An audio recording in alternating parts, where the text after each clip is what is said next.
اس ملک کی حقیقی آزادی لینے کے لیے آپ سب نے جدوجہد کرنی ہے،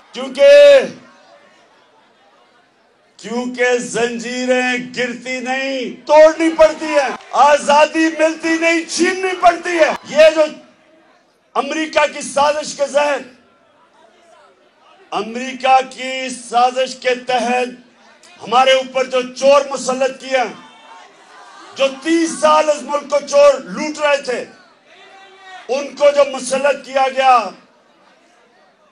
امریکہ کے غلاموں کو ہمارے اوپر بٹھایا گیا، اور یہ چور سارے اپنے کیسز ختم کر رہے ہیں۔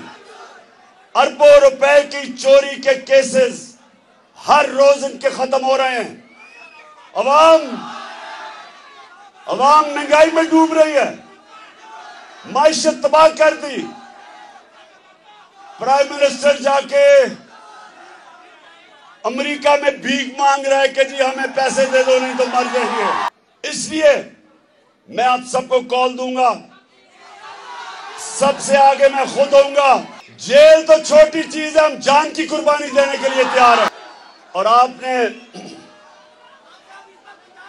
میرے مستقبل کے لیڈر جو سامنے آپ کھڑے ہیں، آپ نے سب نے تیاری کرنی ہے، اور یہ نہیں سمجھنا کہ یہ سیاست ہے، یہ جہاد ہے۔